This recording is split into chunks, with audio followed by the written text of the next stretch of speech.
कृष्णा कृष्णा कृष्णा हरे हरे, हरे राम राम राम हरे हरे। हरे कृष्णा। तो आज का ये हमारा विषय है देवता और भगवान में अंतर। हम देखते हैं कि आधुनिक हिंदू समाज के अंदर ऐसे बहुत सारी कुछ धारणाएं हैं जो सबको भ्रमित करती है।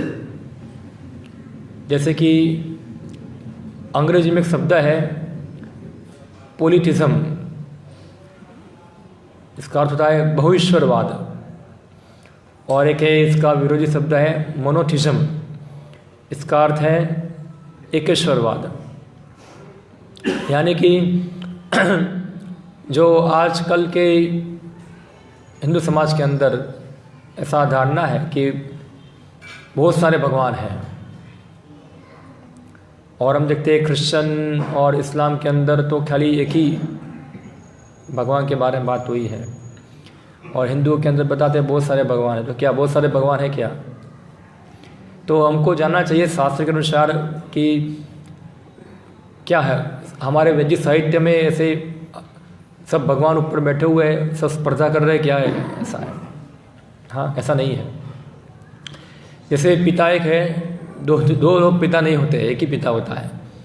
तो गीता के अंदर भी मोनोथिज्म के बारे में बात हुई है, यानी कि एक ही ईश्वर के बारे में बात हुई है। मगर हम देखते हैं कि कई बार लोग जो है ये ईश्वर के जो प्रतिनिधि हैं, यानी कि जो देवता लोग हैं, उनको वो लोग स्वतंत्र भगवान के रूप में मानते हैं, और इसके कारण क्या होता है तो कुछ गड़बड़ी करते हैं। जैसे कि एक बहुत बड़ी भूल धारणा है ऐसा कि भगवान को कोई रूप नहीं है, इसलिए आप कोई भी रूप को चुन लो, आपके जो रूप अच्छा लगता है वो रूप को मानो, अल्टीमेटली सब एक ही है। आपने सुना होगा ऐसा, कई बार लोग सोचते भी है। जैसे मुझे कृष्ण अच्छे लगते हैं तो मैं कृष्ण का पूजा करता हूँ, मुझे कल माता जी की पूजा करूँगा, कल मुझे ये कोई रूप अच्छा लगता है उसकी पूजा करूँगा। तो ऐसा नहीं है, ऐसा नहीं है। तो हम देखिए गीता के अनुसार, और यहाँ पूरा प्रेजेंटेशन जो है यहाँ यही विषय को समझने के लिए है कि वास्तव में देवताओं में और भगवान में क्या अंतर है यहाँ। तो यहाँ जो कुछ मैं बताऊँगा उसका आधार क्या होगा? शास्त्र। ये मेरा कोई निजी मत नहीं है, या हमारी इस्कॉन संस्था का कोई निजी मत नहीं है। ये किसका मत है? श्रीमद् भगवद गीता और शास्त्र का मत है यहाँ। तो यहाँ हम इसके अनुसार ये चीज़ समझने का प्रयत्न करते हैं। ये श्लोक में पूरा स्पष्ट है क्या है। न मे विदुः शूरगणा प्रभवम न महर्षि। अभी हम देखेंगे तो शास्त्रों में बताए गए 33 करोड़ देवता है। कितने हैं? 33 करोड़ देवता है। और सभी देवताओं में जो मुख्य जो देवता का कृष्ण को जान लिया है, जब तक मेरा सवाल है मैं अभी तक भगवान को जान सका। ये कौन बता रहे हैं? ब्रह्मा जी बता रहे हैं। सोचो, अभी ब्रह्मा की स्थिति इतनी ऊपर है तो हम जैसे तुच्छ जीवों की स्थिति कहाँ है? हम बोलते मैं कृष्ण को जानता हूँ, मुझे पता है क्या है कृष्ण। नहीं, इवन ब्रह्मा जैसे बड़े बड़े देवता भी जो है वो कृष्ण की बुद्धि को समझ सकते, कृष्ण को जान सकते नहीं है। यहाँ भगवान खुद स्वीकार कर रहे हैं ऐसा कि मुझे देवतागण भी मुझे समझ सकते नहीं है। अभी हम देखें कि यहाँ एक स्लाइड में दिखाता हूँ आपको। इस स्लाइड में कौन दिख रहा है आपको? कौन है ये सब? ये सब ब्रह्मा है। हमको ऐसा है कि एक ही ब्रह्मा है, मगर ऐसे बहुत सारे ब्रह्मा है। हर एक ब्रह्मांड के एक एक ब्रह्मा होते हैं। ये कथन आता है श्रीमद् भागवतम के अंदर आता है। एक बार इस ब्रह्मांड के ब्रह्मा, चतुर्मुखी ब्रह्मा, ये 4 मुख हैं, वो एक बार द्वारका आए थे। जब भगवान कृष्ण मौजूद थे यहाँ धरातल के ऊपर, तो चतुर्मुखी ब्रह्मा वहाँ मिलने के लिए आए। तो द्वारपालों ने ब्रह्मा को बोला किसको मिलना है? बोला द्वारकाधीश को मिलना है। कौन है? तो बोला ब्रह्मा आए हैं, जाओ कृष्ण को बोलो मेरा अपॉइंटमेंट फिक्स करना है, फिर मीटिंग करना है ऐसा वहाँ। तो ब्रह्मा जी को जाके कृष्ण को बताया द्वारपाल कि ब्रह्मा आए हुए हैं।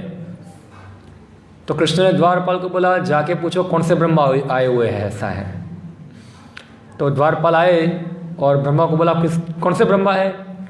तो ब्रह्मा ही थोड़ा चकित हो गए हैं, क्योंकि उनको ऐसा था कि एक ही ब्रह्मा हूँ मैं, और कोई ब्रह्मा नहीं है। अभी तक उन्होंने कभी ऐसा सुना नहीं था कि दूसरा कोई ब्रह्मा भी होगा, ऐसा है। क्योंकि अभी तक एक ही पूरा ब्रह्मांड का ब्रह्मा सृष्टा वही है, मगर ब्रह्मा को पता नहीं कि और ज़्यादा ब्रह्मांड भी है ऐसे जो ये ब्रह्मांड के बाहर है। ऐसे असंख्य ब्रह्मांड है, और असंख्य ब्रह्मांड के अंदर असंख्य ब्रह्मा है। तो जब ब्रह्मा कृष्ण के पास गए और कृष्ण को प्रणाम किया, तो भगवान कृष्ण को एक प्रश्न पूछा। भगवान एक शंका है, आपने ऐसा क्यों बोला कौन से ब्रह्मा आए हैं, ऐसा है क्या मेरे अलावा कोई ब्रह्मा भी है, ऐसा है। तो भगवान कृष्ण थोड़ा मुस्कुराए और थोड़ा ऐसा इशारा किया, तो देखा कि बहुत सारे ब्रह्मा वहाँ मौजूद हो गए हैं। तो आप देख रहे हैं यहाँ सब अलग अलग ब्रह्मा है, और सबके मुख क्या है, अलग अलग है। आप देख सकते हैं कोई 4 मुख वाला ब्रह्मा है, कोई 10 मुख वाला है, कोई 50 मुख वाला है, कोई 100 मुख वाला है, ऐसे 1 करोड़ मुख वाला का भी ब्रह्मा का नाम है, ऐसा है। इतने इसके मुख होते हैं। और ये मुख की संख्या कैसे होती है, जितना बड़ा ब्रह्मांड इतने ज़्यादा मुख, जितना बड़ा ब्रह्मांड होता है ना, इतने ज़्यादा मुख होते हैं। तो हमारा ब्रह्मांड जो है बाकी सब ब्रह्मांड से तो छोटा है, इससे 4 मुख वाले ब्रह्मा है। बाकी सब बहुत बड़े बड़े ब्रह्मांड है जिसमें बड़े बड़े मुख चाहिए ब्रह्मा को उसको मैनेज करने के लिए पूरा। और ब्रह्मा जब देख रहे थे, वाह हो, मैं सोच रहा था कि मैं ही ब्रह्मा हूँ, मगर इतने सारे ब्रह्मा है। तो अपने आप को एक हाथी के सामने चींटी की तरह फील कर रहे थे वो, कि वो तुच्छ हूँ मैं। तो देखो इतने बड़े ब्रह्मा जो है वो भी अपने आप को एक चींटी की तरह महसूस करते हैं। तो भगवान कृष्ण का आप ऑपलेंस देखो कितना होगा, ऐसा है। इवन देवता लोग भी उनके ऐश्वर्य को जान सकते नहीं है, कितना उनका ऐश्वर्य है वहाँ। और हम देखते हैं ब्रह्मा जो है, जब भगवान कृष्ण की परीक्षा लेने का प्रयत्न किया, हाँ, तो उन्होंने एक श्लोक बताया, हाँ, ब्रह्म संहिता में आता है, हाँ, ईश्वरः परम कृष्ण सच्चिदानंद विग्रह अनादिर आदिर गोविंद सर्व कारण कारणम। ये ब्रह्मा जी भगवान कृष्ण का स्तुति किया कि ईश्वर कौन है, परम कृष्ण, और उनका स्वरूप कैसा है, सच्चिद आनंद विग्रह अनादिर आदिर गोविंद। वो सबके आदि है, उनका कोई आदि नहीं, और वही सबके कारण है, उनका कोई कारण नहीं है। ये ब्रह्मा जी का स्टेटमेंट है। तो ब्रह्मा जी तो ब्रह्मा जी से बढ़कर कोई हो सकता है। और आजकल के मूर्ख लोग बोलते हैं ऐसा कि ये कृष्ण ये है, कृष्ण ये है, कृष्ण है। तुम क्या ब्रह्मा से बड़े हो क्या, तुम इतना भगवान के बारे में कमेंट करते हैं, ऐसा तो कुछ ज्ञान नहीं उनको इस प्रकार से। अभी हम देखेंगे और अंतर, ये बहुत महत्वपूर्ण सब्जेक्ट है पूरा। ये है देवता और भगवान में।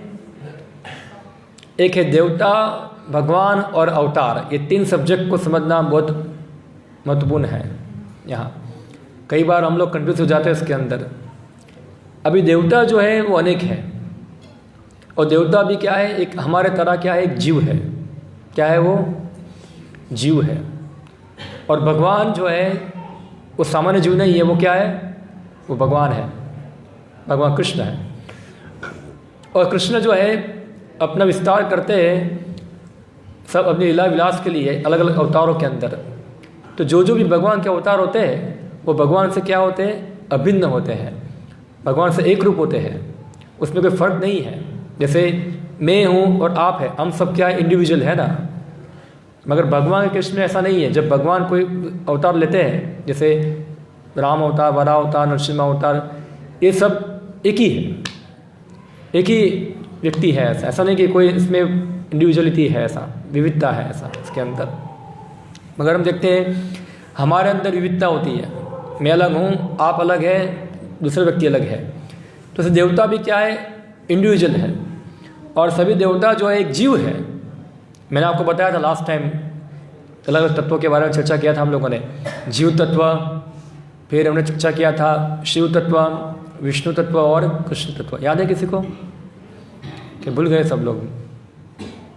तो हमने बताया था जीव जो है वो ज़्यादा से ज़्यादा 50 गुण जो है वो प्रकट कर सकता है। याद आया आपको किसी को कि भूल गए? हम लोग ज़्यादा चाय पीते इसलिए भूल जाते हैं। जो लोग दूध पीने वालों के वो भूलेंगे नहीं, ऐसा है, थोड़ा समस्या है हमारा, इसलिए दूध पियो, चाय मत पियो। तो जो सब जीव जो है इंडिविजुअल है यहाँ, और सब जीव जो है ज़्यादा से ज़्यादा 50 गुण को क्या कर सकते हैं, डेवलप कर सकते हैं। और ये जीव जो है, जब कोई जीव पुण्यशाली होता है, जो पुण्य करता है और जब पुण्य में ज़्यादा आगे बढ़ता है तो उसको एक देवताओं का पद मिलता है। जैसे हम देखते हैं अलग अलग पद है हमारे यहाँ, कोई कॉर्पोरेटर है, कोई मेयर है, कोई एमएलए है, कोई एमपी है, सब अलग अलग पोस्ट होती है ना। ऐसे देवता भी क्या एक पोस्ट है, और अलग देवताओं में अलग अलग कैटेगरी है देवताओं की। कोई अर्ध देवता है, कोई पूर्ण देवता है, कोई देवताओं में चीफ है, ऐसा तो अलग अलग देवता है। तो ऐसे देवता जो है वो इंडिविजुअल है, मगर भगवान जो है वो एक ही है, वो सामान्य जीव नहीं, वो कौन है, भगवान है। और इन देवताओं के बीच में और भगवान के बीच में एक और तत्व आता है, वो कौन है, वो शिव है, जो हमने लास्ट टाइम चर्चा किया था, जो पूर्ण देवता भी नहीं है और पूर्ण विष्णु भी नहीं है, उसके बीच में आते हैं देवता, यानी कि देवताओं से बढ़कर है और विष्णु से कम है, इसलिए उनको शिव कैटेगरी में रखा गया है, उसको बीच में कैटेगरी में आता है, तटस्थ शक्ति में आता है, तटस्थ स्थान में आता है वहाँ शिव जी। तो ये ऐसे देवता जो है वो 33 करोड़ बताए गए और उनका अलग अलग स्थान है, ऐसा है। तो ऐसा नहीं कि कोई जो देवता जो है और सब भगवान एक ही है। हम देखते हैं भगवान कृष्ण जो है वो अपना एक से ज़्यादा स्वरूप में विस्तार करते हैं। ये चित्र है रासलीला का। जब भगवान रासलीला कर रहे थे तो सभी गोपी लोग को लग रहा था कृष्ण मेरे साथ ही है। क्या लग रहा था, कृष्ण मेरे साथ ही है। मगर कृष्ण जो है अपने आप को असंख्य रूपों में विस्तार कर सकते हैं, असंख्य रूपों के अंदर। जैसे आप द्वारका में सुनो, जब भगवान द्वारका में थे तो भगवान ने अपनी रानियों के लिए 16,108 महल बनाए थे, और जब भगवान महल में घुसते थे तो उनके 16,108 रूप हो जाते थे, और सब रूप क्या चले जाते थे, एक एक महल के अंदर। एक नारद मुनि गए वहाँ देखने के लिए, तो देखा हर महल में कृष्ण मौजूद है, और हर महल में कृष्ण अलग क्रिया कर रहे हैं। ऐसा नहीं कि कृष्ण को अभी यहाँ गए विभा को वहाँ जाना है, ऐसा जाना है, वो एक साथ सब जगह में मौजूद रह सकते हैं, ऐसा है। कोई कहेगा मैं भगवत धाम जाऊँगा, भगवान मेरे सामने देखेगी नहीं देखेगी, ऐसा है। वहाँ तो कितने सारे भक्त हैं, मगर भगवान हर भक्तों के साथ इंडिविजुअली रह सकते हैं, उनके साथ संबंध बना सकते हैं, क्योंकि वो क्या है, असीमित है, वो असीमित विस्तार अपना करते हैं। जैसे हम देखते हैं रासलीला के अंदर भगवान जो है केवल ऐसा नहीं कि राधा के साथ रासलीला नृत्य करते हैं, ऐसा उन्होंने सभी गोपियों के साथ नृत्य किया, और हर गोपी सोच रही है कृष्ण मेरे साथ नाच रहे हैं, क्योंकि उन्होंने अपना असंख्य विस्तार कर दिया वहाँ। तो ये जो है भगवान कृष्ण जो है अपने असंख्य विस्तार करते हुए भी वो एक ही कृष्ण है, वो कोई फर्क पड़ता नहीं है उसके अंदर। ऐसा नहीं कि अलग अलग कृष्ण कोई आत्मा बन गई, ऐसा है, वो एक ही कृष्ण है। जो कि देवताओं जो है वो अलग अलग हैं। कई बार योगी लोग जो होते हैं, योगी लोग जो होते हैं वो अपना विस्तार कर सकते हैं ज़्यादा से ज़्यादा 9 रूपों के अंदर। योगी जो होते हैं, योगी हम शास्त्र में पढ़ते हैं, ऐसा कर्दम मुनि करके एक योगी थे, उसने अपना 9 रूपों विस्तार किया था, 9 रूपों के अंदर। अभी जो योगी है इसमें और भगवान में क्या फ़र्क है, तो फ़र्क यह है कि योगी लोग में क्या होता है कि जो मूल रूप है योगी का, वो जो कार्य करेगा, बाकी जो रूप है उनको भी वही कार्य करना पड़ेगा। अगर मूल रूप जो ऐसा हाथ ऊपर करेगा तो 9 लोगों को भी हाथ ऊपर करना पड़ेगा, ऐसा सेम कार्य होता है। मगर भगवान कृष्ण में ऐसा नहीं है। भगवान के हर रूप जो इंडिविजुअल कार्य कर सकते हैं उनका। फिर हम देखेंगे देवता क्या है, भगवान के अंश है, और भगवान किसी के अंश नहीं है। हम गीता में पढ़ते हैं, भगवान कृष्ण बताए ममेव अंशो जीवलोके जीवभूता सनातन। ये सभी जीव जो है क्या है, मेरे अंश है। जैसे हम देखिए सोना है, सोने की खान है, उसमें से क्या होता है, छोटे छोटे एक सोने की अंगूठियाँ होती है, सब क्या होती है, उसका अंश है। ऐसे भगवान के अंश कौन है, सब जीव है, असंख्य अंश है भगवान के। और जैसे अंश जो है कभी भी जो अंशी है, अंशी यानी कि जिसका अंश है, उसका इक्वल टू हो सकता नहीं। जैसे कि मेरा हाथ है, वो शरीर का क्या है, अंश है, तो हाथ जो है शरीर के समान हो सकता है? कभी नहीं हो सकता, वो हमेशा अलग रहता है उससे। उसी प्रकार जो देवता है वो भगवान के अंश है, जीव भी भगवान के अंश है, मगर भगवान क्या है, परिपूर्ण है। हाँ, ईश्वर परम कृष्ण सच्चिदानंद विग्रह अनादिर आदिर गोविंद सर्व कारण कारणम। देखो यहाँ क्या बताए, कृष्ण का कोई कारण नहीं है। आप देखो देवता जो है बताए अहम आदि ही देव देवानाम, कि सभी देवता का स्रोत कौन हो, मैं हूँ। अभी आप देखो ज़्यादातर देवता लोग हैं, उसको जन्म किसने दिया? देवताओं के माता पिता कौन है, पता है किसी को? हाँ, कौन है? कश्यप ऋषि। और माता का नाम क्या है? अदिति। सभी देवताओं का जन्म मेजोरिटी कहाँ से हुआ है? अदिति और कश्यप ऋषि से हुआ है। ज़्यादातर प्रजा तो उनसे ही उत्पन्न हुई है। हाँ, इसलिए देवता का नाम क्या? आदित्य भी है, यानी कि वो अदिति के पुत्र है। और इस प्रकार देवताओं का उत्पत्ति हुआ। उसकी माँ का नाम क्या है? दिति। इसे दैत्य उत्पन्न हुए। अदिति और दिति दोनों बहन है, वो दोनों के पुत्र विरुद्ध है, ऐसा है। बाप एक है मगर दोनों की प्रकृति अलग अलग है। एक देवता पैदा हुए और एक सब असुर पैदा हुए वहाँ। तो जो आदित्य है, सब देवता है, उनके पिताजी है कश्यप मुनि है। कश्यप मुनि के पिताजी कौन है?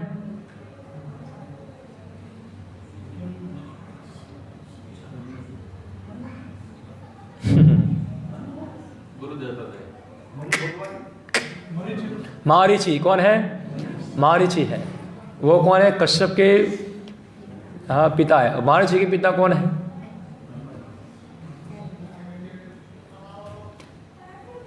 आपको पता होगा, ऐसा स्कूल में हम सीखते हैं ऐसा। औरंगजेब का बाप कौन है, शाहजहां का बाप कौन है, ये सब पढ़ते, इससे कुछ फायदा होने वाला नहीं। ज़्यादा पढ़ो तो ये पढ़ो, ज़्यादा अच्छा है। हम ये सब पढ़ते, बाबर कब आया, औरंगजेब अकबर का लड़का कौन था, औरंगजेब का बाप कौन था, ये सब पूरा, ये सब जाके क्या दिमाग बिगाड़ना है। सच्चा है कि ये जानो क्या है, ये वास्तव में क्या है, ये जानने योग्य चीज़ है। वहाँ तो ये मारीची का पिताजी कौन है? ब्रह्मा जी है। कौन है? और ब्रह्मा जी के पिताजी कौन है? और उनकी माता जी कौन है? वही विष्णु है। इसलिए ब्रह्मा का नाम क्या है? एक नाम है तो बोलते हैं उनको पद्मजा, जिनका जन्म कहाँ से हुआ? पद्म से हुआ, कमल से होता है ना, पद्मजा। तो ऐसे ये जो हम देखते हैं कि ब्रह्मा का भी पिता है नारायण। नारायण का पिता कौन है? भगवान विष्णु का पिता कौन है? तो कोई नहीं है, वो स्वयं भगवान विष्णु है, वो कृष्ण का विस्तार है। हाँ, हम देखते, कई बार हम सोचते थे नहीं कृष्ण का जन्म तो हुआ था, किसने जन्म दिया कृष्ण को? हम सोचे गया देवकी और वसुदेव क्या थे? उनके माता पिता थे, ऐसा है। तो वास्तव में देवकी वसुदेव क्या कृष्ण के माता पिता थे? हाँ, हम देखिए गीता के अंदर श्लोक पढ़ते हैं हम लोग, भगवान कृष्ण ने जब अर्जुन को बताया ऐसा कि ये ज्ञान मैंने किसको दिया था?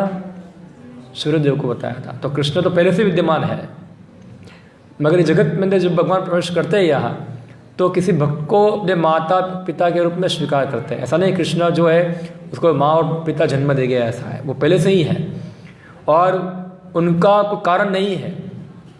कई बार लोग प्रश्न करते हैं ऐसा, भगवान को किसने बनाया? और कई बार लोग इतने कन्फ्यूज होते हैं तो सोचते हैं कि कोई निराकार था और फिर बाद में क्या बन गए? भगवान आ गए, ऐसा है। हाँ, कुछ नहीं था और भगवान उत्पन्न हो गए, ऐसा नहीं, भगवान पहले से ही है, वो ही अपने पूर्ण ऐश्वर्य से विद्यमान है। इसका एक अच्छा उदाहरण दिया गया है। एक क्या बोलते हैं उसको हिंदी में, जाल बनाता है, गुजराती में कहते हैं उसको मकड़ी, ऐसा। जैसे मकड़ी है, एक जाल निकालती है, कहाँ से जाल निकलती है? शरीर से निकलती है और बाद में वो जाल खींच लेती है। इसे भगवान क्या करते हैं, जब आवश्यकता होता है तब अपनी शक्तियों को क्या करते हैं? प्रकट करते हैं, तो पूरा ब्रह्मांड बन जाता है और सब जीव सब आ जाता है। जब आवश्यकता नहीं है तब वापस अपने में खींच लेते हैं। इसी प्रकार से तो भगवान जो है सभी के कारण है, मगर भगवान किसी के कारण नहीं है, वो इनफाइनाइट है, वो क्या है, बिगिनिंग है, वहाँ से सब कुछ चालू होता है, हर चीज़ वहाँ से चालू होता है। जैसे आज सुबह हम बच्चों को सिखा रहे थे, एक चीज़ सिखा रहे थे, थोड़ा फनी है मगर आवश्यक है जानना। जैसे मैंने उनका प्रश्न पूछा, क्या आपके घर में रोटी खाते हैं? बोला हाँ। कौन बनाता है? बोला मम्मी बनाती है। मैं पूछा उनको मम्मी को किसने सिखाया?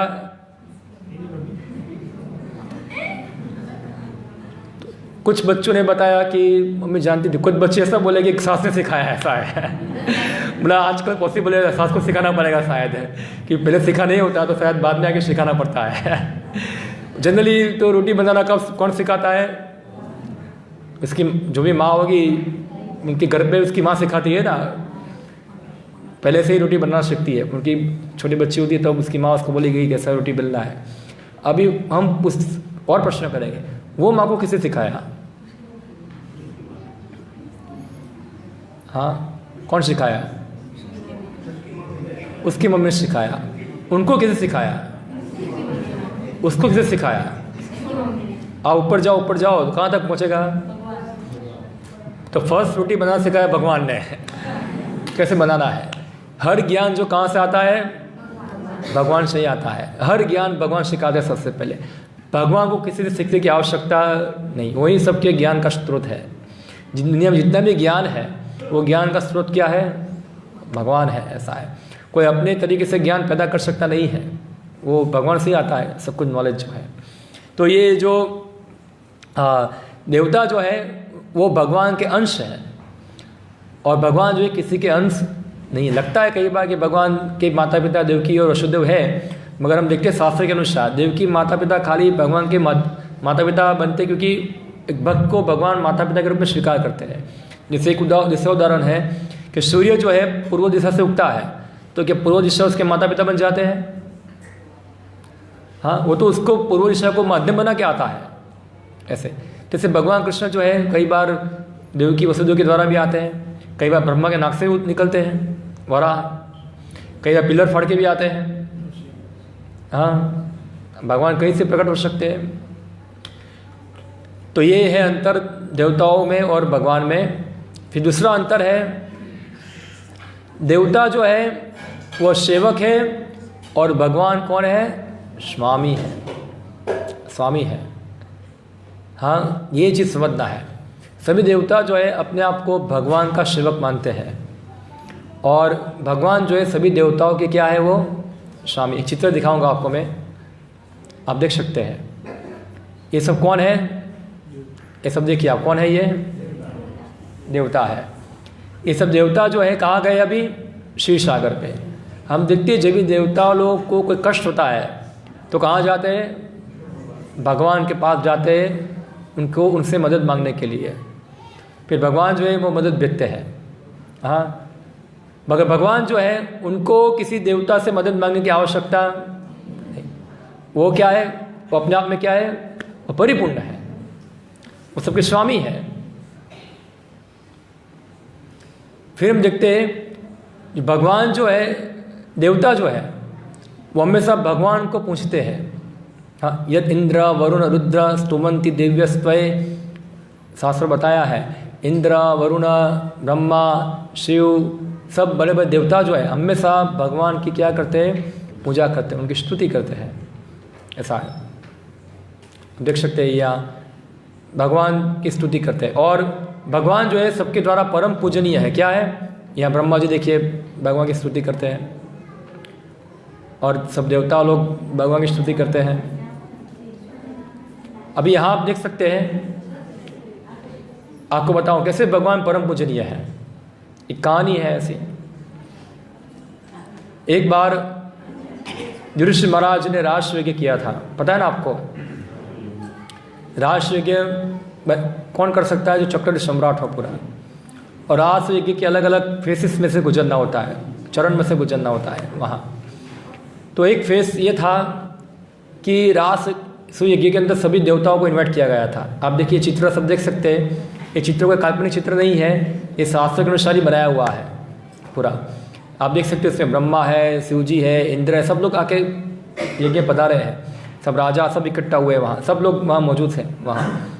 और उस समय में राष्ट्र यज्ञ में एक नियम है ऐसा कि पूरी सभा के अंदर जो सबसे बड़ा व्यक्ति है उसकी क्या करनी चाहिए, उसकी पूजा करनी चाहिए, अग्र पूजा करनी चाहिए, जो सबसे ज़्यादा पूजनीय हो। यानी कि आप सोच सकते हैं कि वो व्यक्ति कितना हाई क्लास व्यक्ति होना चाहिए जिनकी हम अग्र पूजा कर सकते हैं।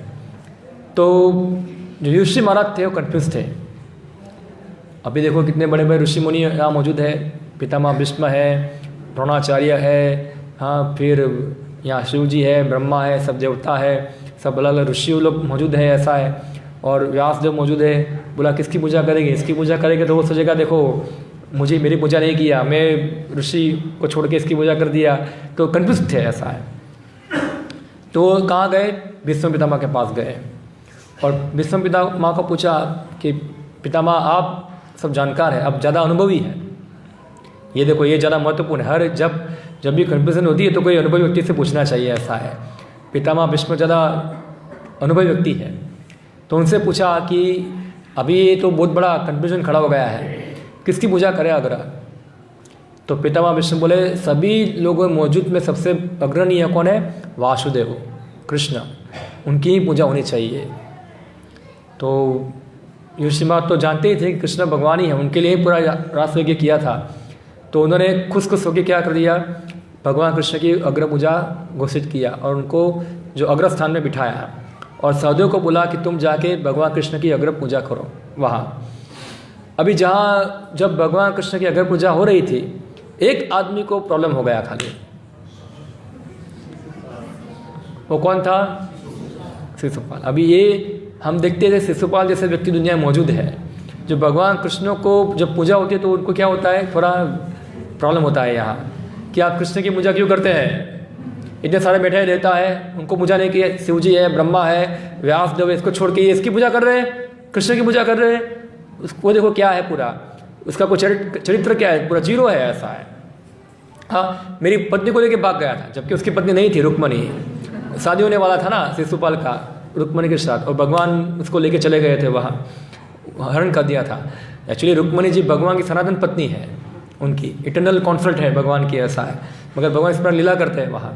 ऐसे ही शिशुपाल पूरा गाली पे गाली दिया किसका, और सभी क्षत्रिय समाज को खड़ा कर दिया, सब मारो पांडवों को, उसको खत्म कर दो पूरा यज्ञ, ऐसा है। युधिष्ठिर महाराज गए पितामह भीष्म के पास, अरे ये तो शिशुपाल सबको भड़का रहा है, ऐसा है, हम क्या करेंगे। पितामह भीष्म शांति से बैठे हुए थे। वृष्णि वंश का सी सो रहा है, इसको जागने दो, क्या है, तो शांति से बैठ जाओ, ऐसा है। बाद में पूजा प्रारंभ हुआ। शिशुपाल और ज़्यादा गाली बोला चालू कर दिया पूरा, और ज़्यादा लोगों को भड़काया, सबको मारो पांडवों को, खत्म कर दो पूरा यज्ञ, और ज़्यादा लोग खड़े हुए हमला करने के लिए। पितामह फिर युधिष्ठिर महाराज वापस गए भीष्म पितामह के पास, बोला पितामह प्रॉब्लम हो गया, अभी ज़्यादा लोग आ रहे हैं, अभी चिंता मत करो, वृष्णिवन कस्ती सो रहा है, इसको जाके दो, क्या है, ऐसा है। चले गए। बाद में पूजा करना प्रारंभ हुआ, और ज़्यादा लोग आ गए पूरा हमला करने के लिए। पितामह भीष्म गए वहाँ, अभी चिंता में पितामह भीष्म को बताया, अभी चिंता में क्या करें, ऐसा है। अभी कृष्ण ने देखा सभी भक्तों के सामने, सभी भक्त चिंतामग्न थे। युधिष्ठिर महाराज चिंता में थे, बाकी सब जो उनके पांडव लोग चिंता में थे, कुंती महारानी चिंता में थे, द्रौपदी चिंता में थी। तो भगवान अपने भक्तों की चिंता दूर करना चाहते थे, इसलिए क्या किया उन्होंने, तो एक चक्र छोड़ दिया और किसका गला काट दिया, शिशुपाल का गला काट दिया वहाँ, और सब शांत हो गए। जितने राजा लोग खड़े हुए थे माने के, सब लोग अपनी कुर्सी पर जाकर शांति से बैठ गए, ऐसा है, कोई कुछ बोला नहीं। और ऐसा बताया शास्त्र में कि शिशुपाल को मारा, एक खून का ड्रॉप भी गिरा नहीं वहाँ, एक खून का ड्रॉप भी गिरा नहीं। क्यों, शिशुपाल चाहता था कि यज्ञ पूरा खत्म हो जाए ये, क्यों, क्योंकि वो युद्ध लड़ाई करेंगे तो कुछ काटाकाटी तो होगा ही ना, तो क्या होगा, उससे कुछ ब्लड गिरेगा, तो ब्लड गिरेगा तो क्या यज्ञ पूरा भ्रष्ट हो जाएगा।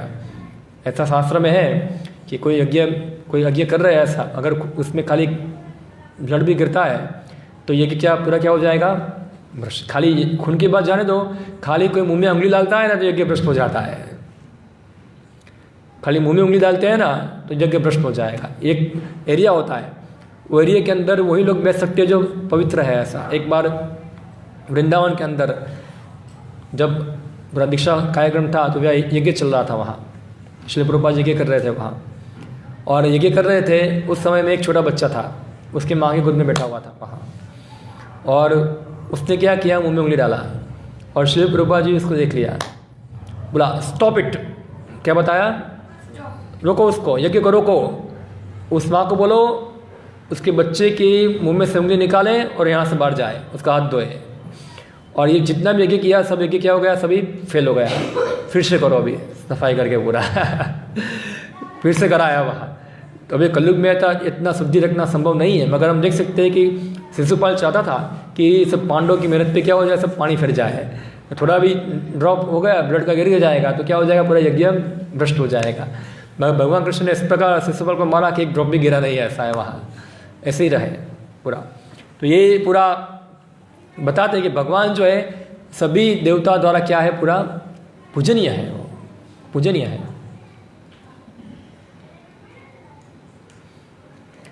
फिर देवता जो है भगवान द्वारा सर्जित है, जैसे मैंने पहले बताया। आप देखिए ब्रह्मा का चित्र है पूरा, ब्रह्मा सृष्टि करते हैं। सबसे पहले ब्रह्मा की सृष्टि कौन करते हैं? भगवान करते हैं। भगवान विष्णु से ब्रह्मा पैदा होते हैं, और फिर ब्रह्मा जो है बाकी आगे सृष्टि को बढ़ाते हैं पूरा।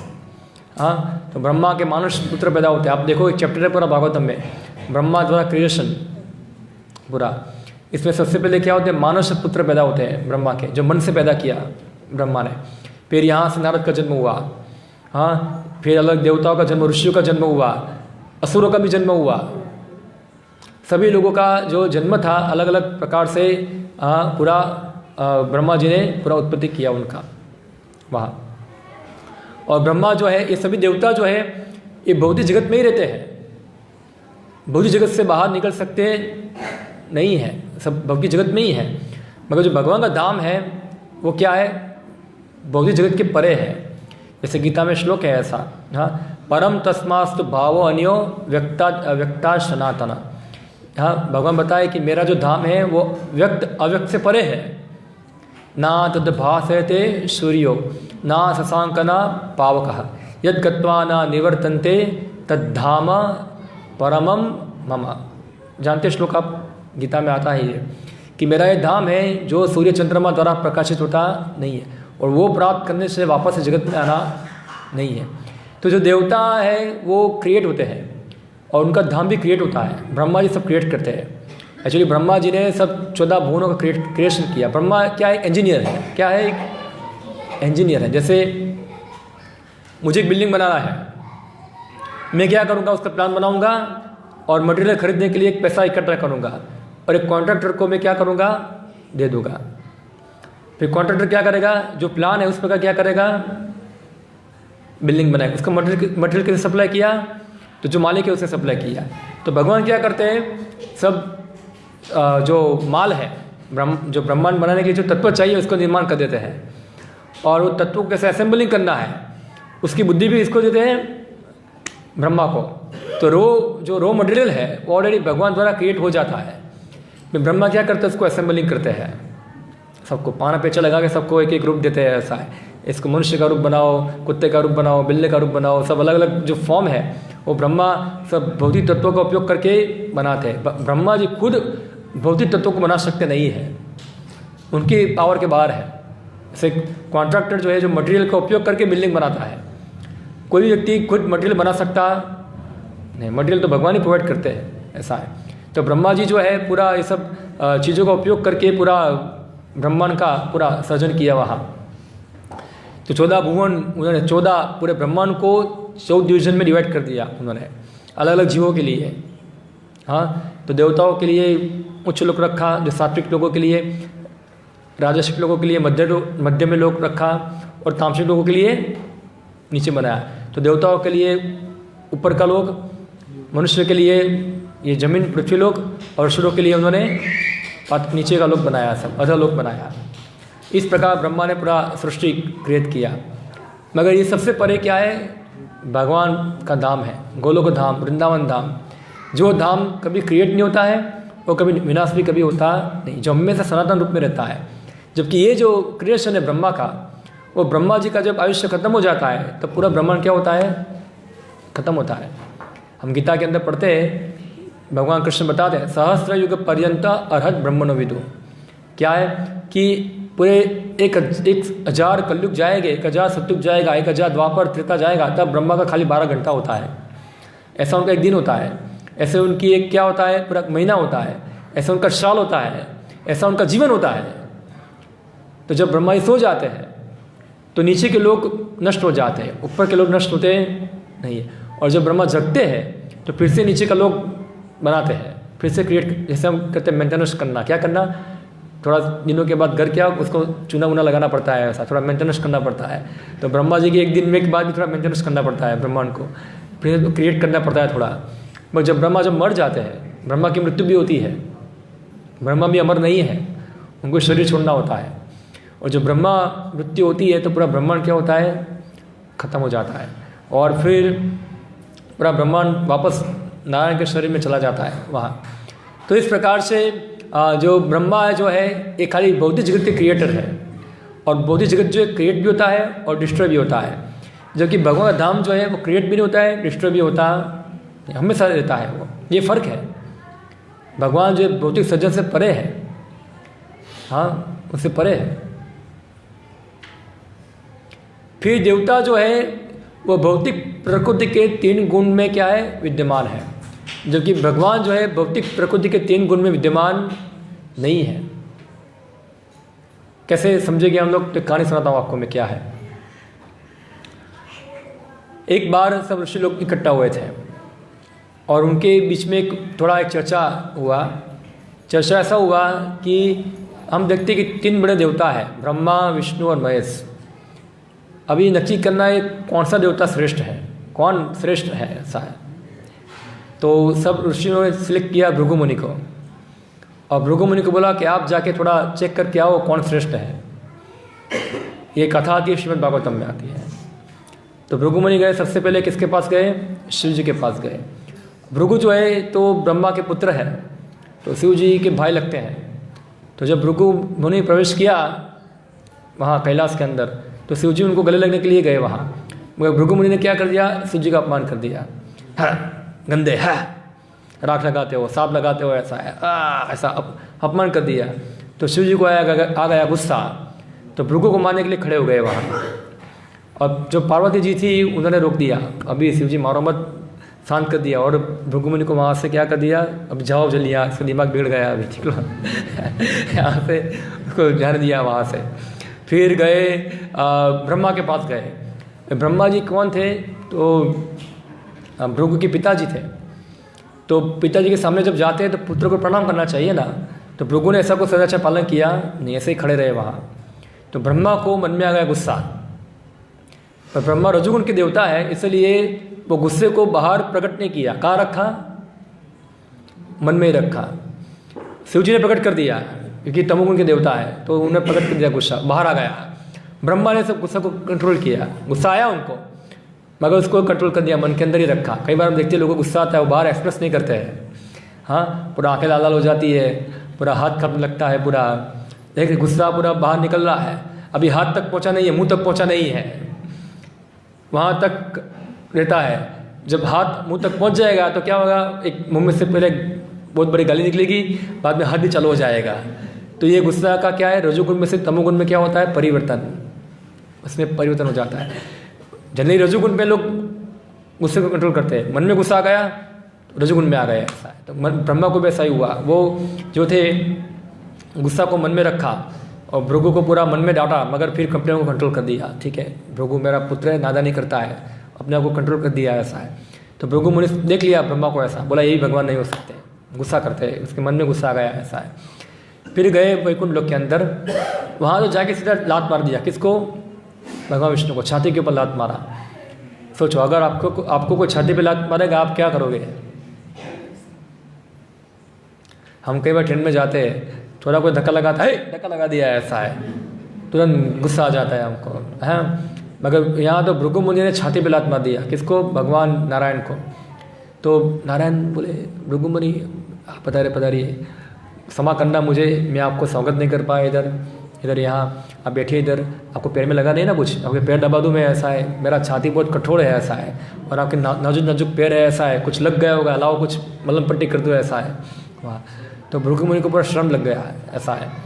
पर लक्ष्मी जी को अच्छा लगा नहीं, क्योंकि ऑब्वियसली अगर किसी पति को मारेंगे तो उसकी पत्नी थोड़ा बोलेगी अच्छा किया ऐसा नहीं बोलेगी। हाँ, उसको अच्छा लगा नहीं लक्ष्मी जी को कि ये मेरे पति का अपमान कर दिया किसने, भृगु मुनि ने। इसीलिए तब से लक्ष्मी जी तो ब्राह्मणों के ऊपर क्या है, थोड़ा नाखुश हो गई ऐसा है। तब से उनको फेवर नहीं करती है इतना, उनके ऊपर दूर रहती है उनसे वहाँ से। तो ये जो स्टोरी के द्वारा हम देख सकते हैं किस प्रकार जो देवता है वो भी गुणों के प्रभाव में आ जाते हैं, वो भी गुण के प्रभाव में रहते हैं। तो ये तो मैं ब्रह्मा शिव जी की बात बताए। इवन ब्रह्मा जी भी एक कहानी आता है शास्त्र के अंदर कि ब्रह्मा जी जब सृजन कर रहे थे तो ब्रह्मा जी ने अपनी पुत्री का सृजन किया एक, और ब्रह्मा जी अपने पुत्री से कामासक्त हो गए थे। वर्णन है शास्त्र के अंदर पूरा, देखो ब्रह्मा भी पूरा गुण के संपर्क में आ गए वहाँ। फिर ब्रह्मा को स्मरण हुआ, फिर ब्रह्मा ने क्या किया, अपना शरीर छोड़ दिया, शरीर को त्याग दिया, नया शरीर लिया उन्होंने। तो ऐसे ही वर्णन है। फिर हम देखते हैं इंद्र तो बार बार प्रकृति गुण में आ जाता है। हम देखते हैं इंद्र बार बार प्रकृति गुण में आ जाता है। तो हम देखते हैं इंद्र जो था एक बार गौतम ऋषि जो थे उनका रूप लिया था, वो अहल्या के साथ उन्होंने पूरा संग किया था वहाँ। हाँ, और जब गौतम ऋषि को पता चल गया तो गौतम ऋषि ने इंद्र को श्राप दिया था, हाँ, कि तुमको स्त्री योनि ज़्यादा प्रिय है ना, तुम्हारे शरीर के ऊपर सब हो जाएगी ऐसा है। तो इंद्र के शरीर में क्या हो गया, पूरा ऐसा योनि हो गया, स्त्री योनि पूरा हो गया। इंद्र पर रोने चालू कर दिया, मुझे बचाओ मैं क्या करूँगा ऐसा है। तो फिर उसको कन्वर्ट कर दिया, ठीक है अब इसकी जगह पे क्या हो जाएगी, आँख हो जाएगी ऐसा है। तो इंद्र को सब जगह पे आँखें हो गई यहाँ। आप इंद्र के चित्र को देखोगे तो सब यहाँ क्या होती है, सब आँखें होती है यहाँ। सहस्त्राक्ष में नाम है इंद्र का। तो इंद्र जो है इस प्रकार भी हम देखते गुणों के प्रभाव में आ जाते हैं वहाँ। मगर भगवान जो है कभी गुणों के प्रभाव में नहीं रहते हैं, उनमें से 3 गुण से परे होते हैं। शास्त्र में बताया हरि ही निर्गुण साक्षात, हरि जो है निर्गुण साक्षात, वो कभी भी गुणों के प्रभाव में रहते नहीं है। और ऐसा बताया है इवन जो हरि का आश्रय लेता है, यानी कि जो भगवान का शरण ग्रहण करता है, वो भी निर्गुण भवित, वो भी क्या होते हैं, वो भी 3 गुणों से क्या हो जाते हैं, पर हो जाते हैं। ऐसा बहुत सा उदाहरण हम देखते हैं ऐसा कि जो भगवान के भक्त हैं वो 3 गुणों से परे हो जाते हैं। उनको 3 गुण इफेक्ट करते नहीं, भगवान को भी इफेक्ट नहीं करते, भक्तों को भी इफेक्ट नहीं करते। जो भक्त जो है ऐसे इस प्रकार से भगवान का पूरा आश्रय लिया हुआ है। अभी देवता जो है कैसे भक्त हैं, देवता भी भक्त है, मगर वो कैसे भक्त हैं, थोड़ा भक्ति भी करते हैं, थोड़ा मजा भी करते हैं, दोनों चलता है उनका, वो बीच वाले हैं ऐसा। कभी कभी हरे कृष्ण कीर्तन भी करते हैं और कभी कभी फिल्म देखने भी चले जाते हैं, ऐसा दोनों चलता है उनका। तो ऐसे ही भक्त है, हाँ सेमी भक्त है, इतना शुद्ध भक्त नहीं है पूरा। कई बार थोड़ा जब इच्छा हुआ तो भक्ति भी करो, जब इच्छा हो तो टीवी भी देख लो क्या है, थोड़ा सीरियल देखते हैं क्या है, थोड़ा क्रिकेट मैच देख लेते हैं, थोड़ा बाहर जाके घूम के भी आ जाते हैं, खा लेते हैं कुछ, ऐसा ऐसे भक्त है वो देवता। तो ठीक है भगवान को मानते हैं मगर पूरा 100% शुद्ध भक्त नहीं है। इसलिए कई बार वो माया से क्या हो जाते हैं, प्रभावित हो जाते हैं। मगर शुद्ध भक्त जो है, प्योर डिवोटी है, वो माया से प्रभावित होते नहीं, और भगवान तो कभी भी नहीं होते हैं। लास्ट टाइम मैंने बताया था, शिव की कथा की थी तब, कैसे भगवान जो है कभी मोहित नहीं होते हैं ऐसा है। एक कथा है दूसरा इंद्र का, कैसे मोहित हो जाते हैं इंद्र। हाँ, एक बार इंद्र अपने राजरस में बैठे हुए थे। तो इंद्र तो सभी देवताओं का क्या है, चीफ है, देवता है। सभी लोग इंद्र की स्तुति करते हैं और सब अप्सरा नाचती है वहाँ, सब इंद्र की जय बोलते हैं वहाँ। एक बार उनके गुरु बृहस्पति वो सभा में पधारे। इंद्र जो थे बृहस्पति को देख के खड़े नहीं हुए, बैठे रहे। उन्होंने सोचा कि बृहस्पति रोज आते हैं, रोज खड़े होने की क्या आवश्यकता है, नहीं खड़ा होना है। तो बृहस्पति वो सभा छोड़ के चले गए। तो बाद में इंद्र को लाइट हुआ कि नहीं मैंने गलत किया है, मैंने मेरे गुरु का क्या कर दिया, अपमान कर दिया, मुझे जाना चाहिए, उनसे क्षमा मांगनी चाहिए। और जब इंद्र वहाँ गया बृहस्पति को ढूंढने के लिए, बृहस्पति अपने आप को गायब कर दिया, इंद्र के सामने नहीं आए। और इंद्र जो था पश्चाताप करना चालू कर दिया, देखो मैं कैसा पापी हूँ, मैं मेरे ऐश्वर्य के अंदर कितना मदोमत हो गया कि अपने गुरु जब आए तो मैंने उनका सम्मान नहीं किया, ऐसा है। और इस प्रकार से मैं प्रकृति के गुणों के प्रभाव में आ गया, ऐसा है, रजोगुण में आ गया, जबकि मैं सदोगुण के देवताओं का देवता हूँ, मगर मैं भी क्या हो गया, रजोगुण से क्या हो गया, परास्त हो गया। तो हम देखते हैं कितना एटिकेट है ये। श्रील प्रभुपाद समझा रहे थे ऐसा, खास करके जो प्रभुपाद के निजी सेवक थे, जब भी श्रील प्रभुपाद जी रूम में रहते थे तो बताया जब भी रूम में आओ प्रणाम करना है, ऐसा बताए, जब भी आओ तब, एक बार नहीं बार बार करना है। तभी क्या होगा, हमारे मन में चेतना रहेगी, प्रभुपाद जी बोले कि ये तुम्हारे गुरु है, ऐसा है। वरना क्या होगा, धीरे धीरे क्या होगा, फेमिलियरिटी हो जाती है, क्या होती है, फेमिलियरिटी हो जाएगी। और अंग्रेजी में कहावत है ऐसा, क्या है, फेमिलियरिटी विद कंटेम्प्ट, क्या होता है ना, जानते हैं ना आप, ज़्यादा परिचय क्या होता है, तो वो और ज़्यादा परिचय में क्या होता है, व्यक्ति को अपमान ज़्यादा होता है, उसके अंदर एक सम्मान रहता नहीं है, रिस्पेक्ट रहता नहीं है, ऐसा है। तो खास करके जो गुरु है उन लोगों के प्रति ज़्यादा फेमिलियर हम हो जाते हैं, तो फिर सोचेंगे तो मेरे ऐसा ही है, क्या खाता पीता है, हम उसके साथ जोकिंग करते हैं, हंसी मजाक करते हैं, और फिर कई बार उसका अपमान भी कर देंगे, ऐसा है उस प्रकार। मगर हम देखते हैं कि एक सम्मान, एक रिस्पेक्ट होना चाहिए, तभी तो क्या होगा, वो ज्ञान का आदान प्रदान होगा, ऐसा है। वो हमारे जैसे हमारे मित्र नहीं है, ऐसा है कि हम उसके साथ बात करेंगे, वो एक हमारे गुरु है, हमको गुरु के पद में स्वीकार किया है, तो एक रिस्पेक्ट, एक आदर, सम्मान होना चाहिए उनके प्रति वहाँ। तो ये जो है प्रभुपाद भी सिखा रहे थे। और इंद्र जो भूल गया है ऐसा कि क्या रोज़ आते हैं गुरु, रोज़ हमारे साथ बैठते हैं, रोज़ खाते पीते, क्या उनको रोज़ रोज़ प्रणाम करने का है, ऐसा है, डेली क्या प्रणाम करने की आवश्यकता है, एक बार नहीं करता हूँ जाओ। मगर ये क्या है, शिष्टाचार नहीं है, इस शिष्टाचार के क्या है, पूरा विरुद्ध हो गया पूरा वहाँ।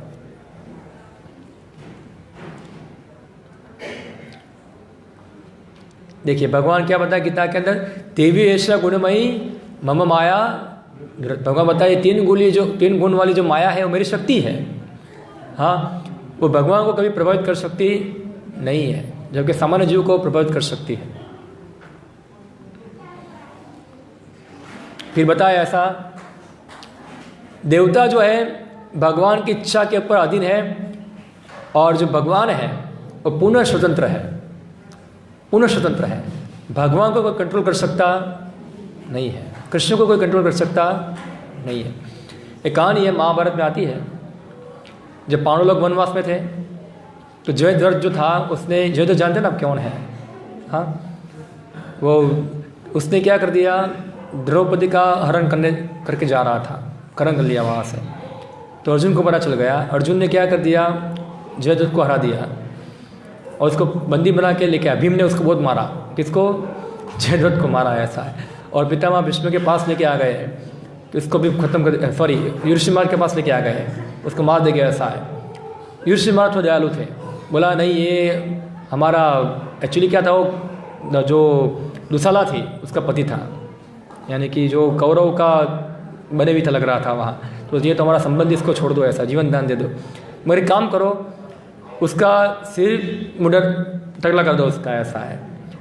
और भीम ने क्या किया, अस्त्र लिया, उसके 4 चोटी रख दी इधर, ऐसा है, 4-5 चोटी कर दिया, ऐसा। जैसे आजकल झोंकर लोग करते हैं, कि पता है आपको, ऐसे कुछ होते हैं, ऐसे गोल गोल बनाते हैं, ऐसा ऐस बनाते हैं, ऐसा बनाते हैं झोंकर लोग, ऐसा। तो इस समय में ये क्या है, बहुत बड़ा अपमान है, किसके लिए, क्षत्रियों के लिए। इसे भगवान कृष्ण ने कर दिया था, किसका किया था, नहीं, भगवान कृष्ण ने किया था, रुक्मिणी के भाई का किया था, रुक्मी का किया था, पता है ना, उसका भी पूरा हेड सेल बना दिया, ऐसा आधा निकाल दिया, आधा ये बाल, आधा मूंछ, आधा दाढ़ी, सब निकाल दिया उसका वहाँ। तो ऐसे ये बहुत बड़ा अपमान है, किसके लिए, क्षत्रियों के लिए। तो जयद्रथ को बड़ा गुस्सा आ गया, उसने पूरा प्रण लिया कि पांडवों को कैसे विनाश करूँ मैं, ऐसा है। तो वो सोचा मैं विनाश करने के लिए मुझे चाहिए शक्ति, और शक्ति मुझे कौन दे सकते हैं, तो कौन सा देवता जल्दी प्रश्न होता है जो मुझे शक्ति दे सकता है, तो बोला शिव जी की पूजा करता हूँ। तो चला गया और हरिद्वार, और वहाँ जाके क्या किया उसने, कठोर तपस्या करना प्रारंभ किया। यहाँ पार्वती देखा कि शिव जी को बोला, शिव जी अभी आप थोड़ा संकट में आने वाले हैं। बोला क्या? जयद्रथ वरण मांगने वाला है कि पांडवों को मारने का, आप कैसे उसके साथ डील करेंगे? ऐसा है इसके साथ, तो थोड़ा मुझे चिंता हो रही क्या होगा। तो शिव जी को बताया कि एक बार तो मैं थाप खा चुका हूँ। किसमें? भस्मासुर के अंदर मुझे मारने आ गया था। और मैंने सुना भी था कि एक बार ब्रह्मा ने किसको वर दिया था? हिरण्यकश्यप को दिया था। और वो भारी पड़े, ब्रह्मा ने उनको बोला था कैसा वर देना चाहिए असुरों को। जैसे सांप को दूध पिलाते हैं तो सांप क्या होता है? ज़्यादा जहरीला होता है। ऐसे असुरों को ऐसा वरदान देना चाहिए नहीं। अभी जयद्रथ को मैं कैसे उसको डील करूँ, कैसे उसको थोड़ा टेक करूँ? मगर फिर भगवान शिव जी वहाँ प्रसन्न हुए, वहाँ गए और जयद्रथ को बोला क्या वरदान चाहिए? बोला पांडव को मार देना चाहता हूँ। तो शिव जी बताए असंभव। क्या है?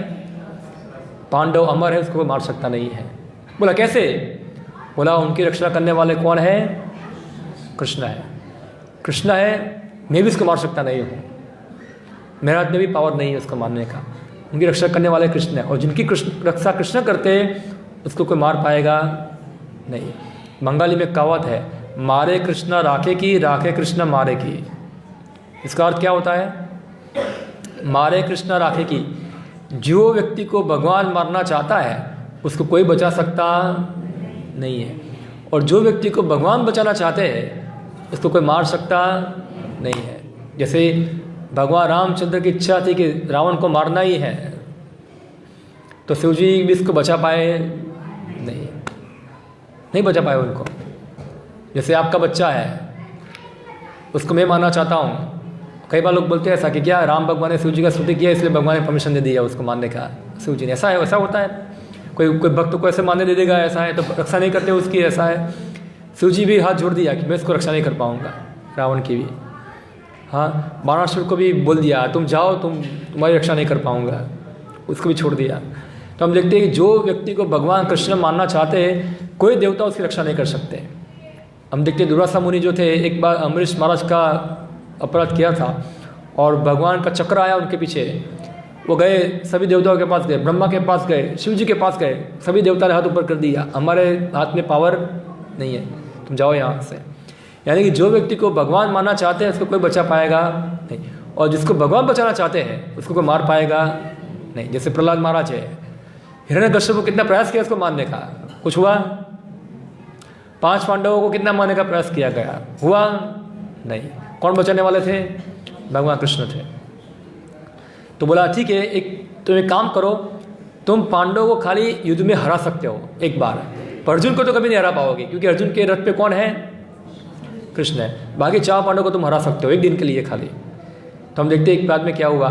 हाँ, जयद्रथ को वरदान था, और जब द्रोणाचार्य चक्रव्यूह करते हैं पूरा, उसमें जयद्रथ जो है 4 पांडवों को हराते हैं, और अभिमन्यु चक्रव्यूह को भेद के अंदर जाता है, और फिर उसका क्या होता है, वहाँ वध होता है। ये जयद्रथ के कारण फिर अर्जुन क्या करता है? प्रतिज्ञा करता है, ये जयद्रथ को मैं सूर्यास्त से पहले ही इसको मार दूंगा, ऐसा है। और हम देखते हैं पूरा कैसे भगवान कृष्ण अर्जुन की प्रतिज्ञा उसको पूरी कराने के अंदर मदद करते हैं, पूरा कहाँ से रथ ले जाते हैं, और अंत में जयद्रथ को पूरा खत्म करते हैं वहाँ से। तो ये बताते हैं ऐसा कि देवता भी जो है वो स्वतंत्र नहीं है, वो भगवान की इच्छा के अधीन है, और भगवान क्या है?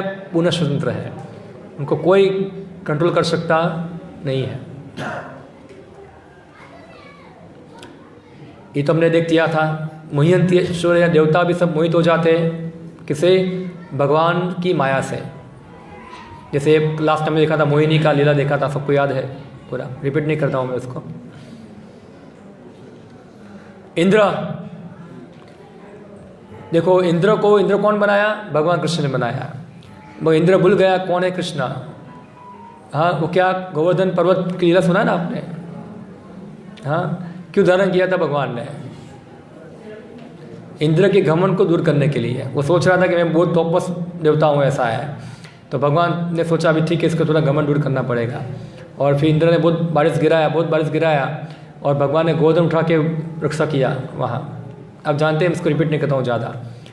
एक बार अभी इंद्र फिर अपना गलती स्वीकार भी कर दिया, और भगवान को क्षमा भी मांग लिया। नेक्स्ट टाइम क्या हुआ? एक बार भगवान नरकासुर को मार के कहाँ गए? स्वर्ग में गए, सत्यभामा के साथ गए थे, और अदिति थे, उनके कुंडल देने गए थे वहाँ, देके आए। अब देखिए, जब बाहर निकल रहे थे तो सत्यभामा ने देखा एक वृक्ष को देखा। क्या वृक्ष था वो? पारिजात। सत्यभामा ने देखा वृक्ष बहुत अच्छा है, तोड़ दो। भगवान कृष्ण बोले तोड़ दो, ऐसा है। बोला किसी की परमिशन नहीं, किसी परमिशन लेने की आवश्यकता नहीं, तोड़ दो, जाओ, ऐसा है।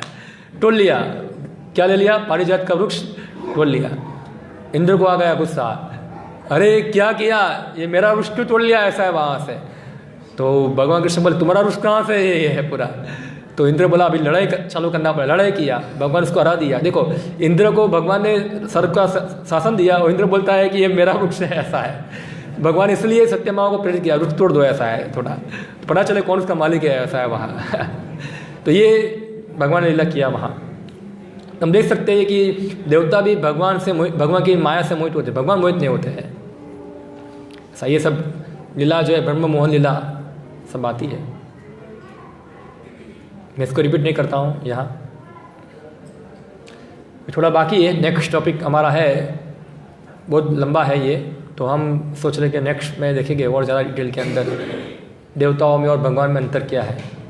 ओके, इस विषय में किसी का कोई प्रश्न, कोई कमेंट हो तो कोई पूछ सकता है क्या है, किसी को कंफ्यूजन हो, डाउट हो तो।